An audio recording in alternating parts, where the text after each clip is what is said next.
साथियों, welcome to learn easy. आज की इस वीडियो में हम बात करेंगे पद्म अवार्ड की। जैसा कि 25 जनवरी को राष्ट्रपति प्रणब मुखर्जी ने पद्म अवार्डों की जो घोषणा की है, उन्हीं अवार्डों की आज की इस वीडियो में चर्चा होगी। और आपने अगर अभी तक हमारे चैनल को सब्सक्राइब नहीं किया है तो इसे ज़रूर सब्सक्राइब करें, जिससे आपको अपडेटेड वीडियो आसानी से मिलते रहेंगे। और एक दूसरा माध्यम है फेसबुक पर लर्न इजी ग्रुप।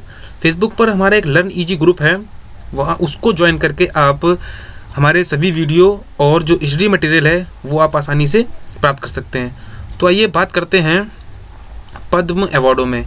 तो सबसे पहले जो हम बात करेंगे आज, तो पहले हम चर्चा करेंगे कि आखिर पद्म जो अवार्ड हैं वो उनका इतिहास क्या है और किन किन क्षेत्रों में दिया जाता है। तो ऐसी जानकारी पहले हम उन अवार्ड के बारे में जानकारी लेंगे, उसके बाद जो 2017 के विजेता हैं उनके बारे में जानकारी दी जाएगी। सबसे पहले बात करते हैं पद्म अवार्डों में पद्म विभूषण की। पद्म अवार्ड जो हैं वो 3 कैटेगरी के होते हैं। पहला पद्म विभूषण, फिर पद्म भूषण और पद्मश्री। अभी हम बात कर रहे हैं पद्म विभूषण की। जो पद्म विभूषण सम्मान है वो भारत सरकार द्वारा दिया जाता है और ये भारतीय नागरिकों को दिए जाने वाला दूसरा उच्च नागरिक सम्मान है। और जो पहला सम्मान है, जो सबसे भारत का सबसे बड़ा सम्मान है, सबसे उच्च सम्मान है, वो होता है भारत रत्न। तो जो पद्म विभूषण अवार्ड है वो रासायनिक क्षेत्रों में बहुमूल्य योगदान के लिए दिया जाता है। जो पद्म विभूषण अवार्ड है वो रासायनिक क्षेत्रों के लिए दिया जाता है। यह सम्मान भारत के राष्ट्रपति के द्वारा प्रदान किया जाता है। जो पद्म अवार्ड हैं वो भारत के राष्ट्रपति के द्वारा दिया जाता है और इन अवार्डों की स्थापना 2 जनवरी 1954 में की गई थी। ये यहाँ पर इम्पॉर्टेंट है। जो पद्म अवार्ड हैं तीनों कैटेगरी, उनकी जो शुरुआत हुई है वो 2 जनवरी 1954 में की गई थी। इट मीन्स 1954 से पद्म अवार्ड वितरित होना शुरू हो गए थे। जैसा कि ऊपर बताया गया था कि भारत रत्न के बाद ये दूसरा सबसे प्रतिष्ठित सम्मान है और इसका जो तीसरा प्रतिष्ठित सम्मान है वो पद्म भूषण होता है। यह सम्मान किसी भी क्षेत्र में विशिष्ट और उल्लेखनीय सेवा के लिए प्रदान किया जाता है। जो पद्म अवार्ड हैं, पद्म विभूषण, वो किसी भी क्षेत्र में, जो कोई भी क्षेत्र हो, किसी भी क्षेत्र में विशिष्ट और उल्लेखनीय सेवा के लिए प्रदान किया जाता है। इसमें सरकारी कर्मचारियों द्वारा की गई सेवाएं भी शामिल हैं। जो पद्म विभूषण अवार्ड है उसमें सरकारी कर्मचारियों के द्वारा भी जो सेवाएं की जाती हैं और वो विशिष्ट और उल्लेखनीय हों तो उन्हें भी यह सम्मान प्रदान किया जाता है। बात करते हैं सबसे पहले जो पद्म विभूषण अवार्ड था वो किसे दिया गया। सबसे पहले 1954 में जो पद्म विभूषण अवार्ड था वो सबसे पहले सत्येंद्र नाथ बोस और अन्य 5 लोगों को दिया गया था। इट मीन्स 1954 में 6 लोगों को पद्म विभूषण सम्मान दिया गया था, जिसमें सबसे पहले सत्येंद्र नाथ बोस का नाम पुकारा गया। अब बात करते हैं पद्म भूषण सम्मान की। पद्म भूषण सम्मान भारत सरकार द्वारा दिया जाने वाला तीसरा सर्वोच्च सम्मान है। पद्म श्रेणी का यह दूसरा और भारत की अगर बात करें तो भारत का तीसरा सर्वोच्च सम्मान है।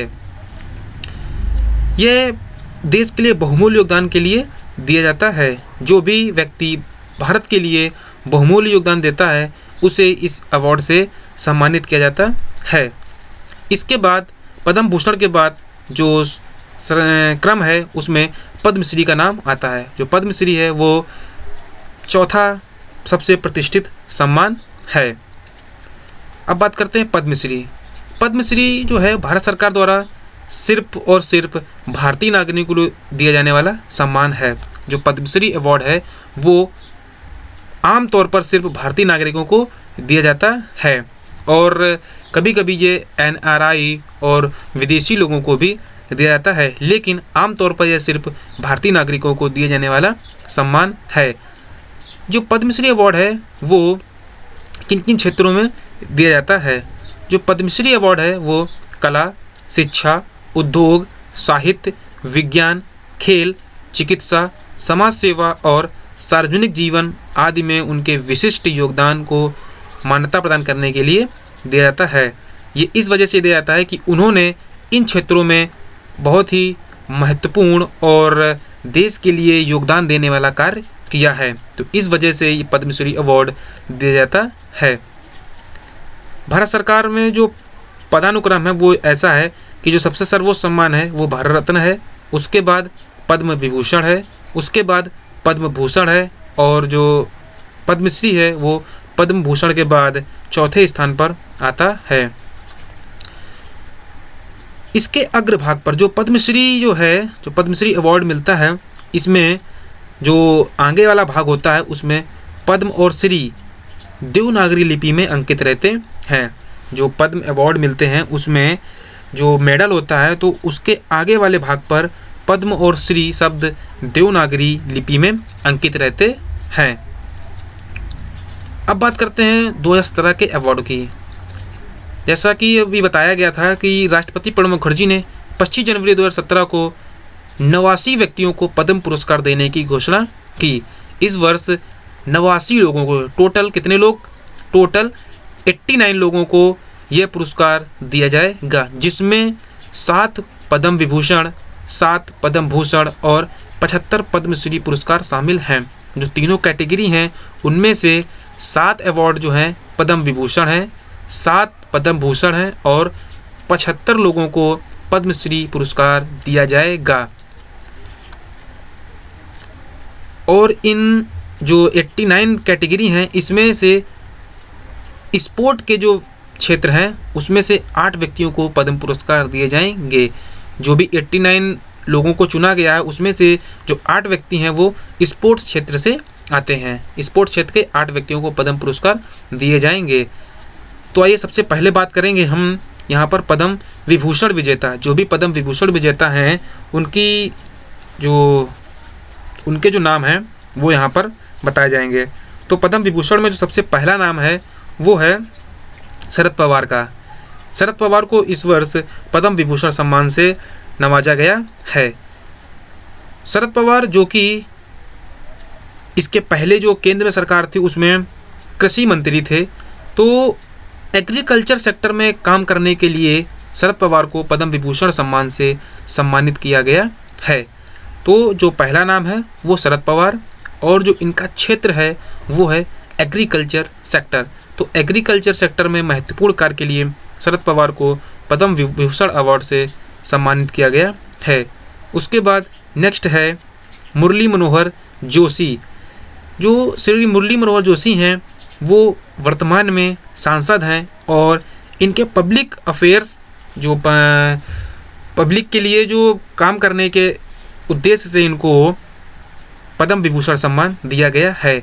और ये सांसद होने के साथ साथ इसके पहले इलाहाबाद यूनिवर्सिटी में प्रोफेसर भी थे।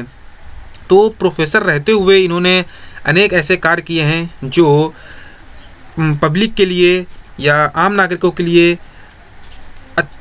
आम नागरिकों के जो है योगदान दिया है, उनके कार्यों में योगदान दिया है। तो इस वजह से मुरली मनोहर जोशी को पद्म विभूषण सम्मान से सम्मानित किया गया है।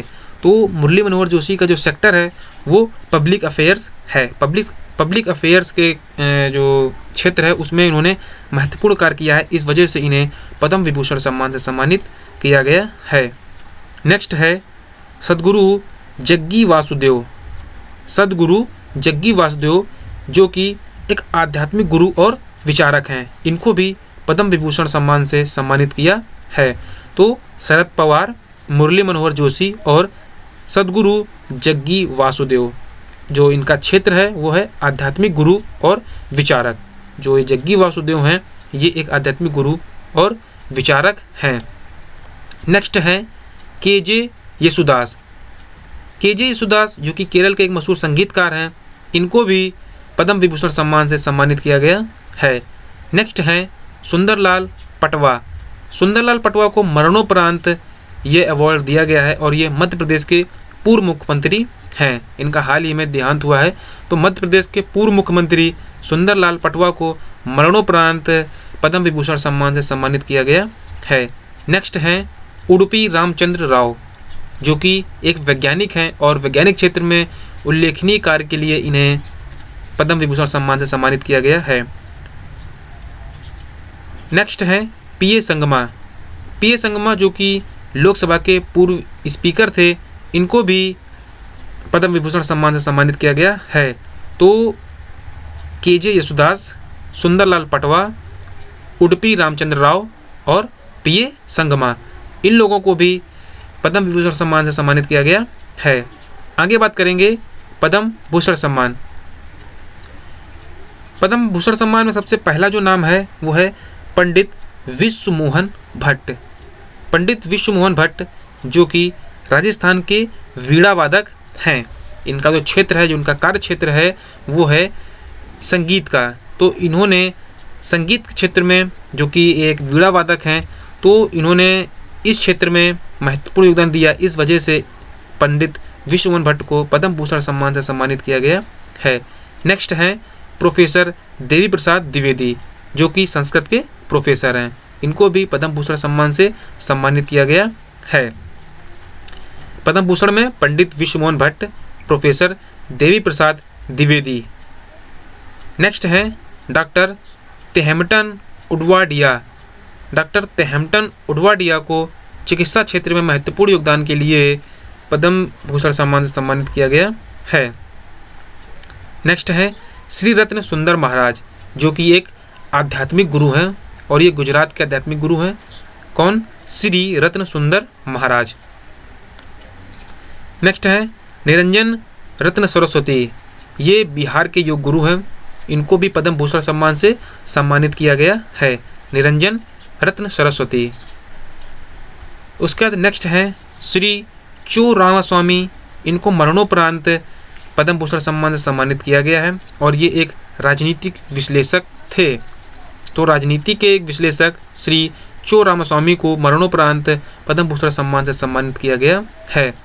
नेक्स्ट है महाचक्री सिरिनधोरण। महाचक्री सिरिनधोरण जो कि साहित्य क्षेत्र से हैं, साहित्य और शिक्षा क्षेत्र से हैं और ये थाईलैंड के हैं। विदेशी कैटेगरी में महाचक्री सिरिनधोरण को पद्म भूषण सम्मान से सम्मानित किया गया है और इनका जो क्षेत्र है वो है साहित्य और शिक्षा। तो एक बार फिर से डॉक्टर तेहमटन उडवाडिया, श्री रत्न सुंदर महाराज, निरंजन रत्न सरस्वती, श्री चो रामास्वामी जिनको मरणोपरांत दिया गया है। उसके बाद हैं महाचक्री सिरिनधोरण और ये विदेशी हैं, थाईलैंड के हैं। उन्होंने साहित्य और शिक्षा क्षेत्र में महत्वपूर्ण योगदान के लिए पद्म भूषण सम्मान से सम्मानित किया गया है। आगे बात करेंगे पद्मश्री की। पद्मश्री में जैसा कि हम जानते हैं कि पद्मश्री में 75 लोगों को इस अवार्ड के लिए चुना गया है, लेकिन इसमें से जो महत्वपूर्ण है उनका यहाँ पर समावेशन किया गया है, जो एग्ज़ाम के पर्पज़ से महत्वपूर्ण है। सबसे पहला इसमें विराट कोहली। विराट कोहली को क्रिकेट क्षेत्र में महत्वपूर्ण योगदान के लिए पद्मश्री सम्मान से सम्मानित किया गया है। तो पद्मश्री में जो पहला महत्वपूर्ण नाम है वो है विराट कोहली। ये क्रिकेट क्षेत्र से संबंध रखते हैं और क्रिकेट में महत्वपूर्ण योगदान के लिए इन्हें पद्मश्री अवार्ड से सम्मानित किया गया है। नेक्स्ट है दीपा कर्माकर। दीपा कर्माकर जो कि एक जिम्नास्ट हैं, इन्हें जिम्नास्टिक क्षेत्र में महत्वपूर्ण या इन्होंने ओलंपिक में बहुत ही शानदार प्रदर्शन किया था, इस वजह से इन्हें पद्मश्री अवार्ड के लिए स्पोर्ट कैटेगरी में शामिल किया गया है। तो स्पोर्ट कैटेगरी में दीपा कर्माकर जो कि एक बहुत ही उच्च कोटि की जिम्नास्ट हैं, इन्हें पद्मश्री अवार्ड से सम्मानित किया गया है। नेक्स्ट है मरियप्पन थंगवेलु। मरियप्पन थंगवेलु जो कि पैरालंपिक्स जो कि रियो में हुए थे, रियो डी जेनेरिया में हुए पैरा ओलंपिक्स में हाई जंप में इन्होंने गोल्ड मेडल प्राप्त किया था, तो इस वजह से इन्हें पद्मश्री अवार्ड से सम्मानित किया गया है। मरियप्पन थंगवेलु जो कि पैरालंपिक्स जो कि रियो डी जेनेरिया में हुए थे, वहाँ पे हाई जंप में इन्होंने गोल्ड मेडल हासिल किया था। नेक्स्ट है शेखर नायक।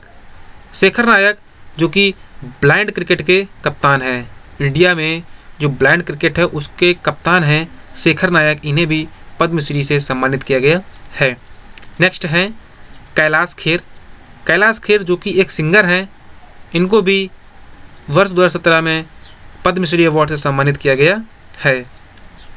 नेक्स्ट है अनुराधा पौडवाल।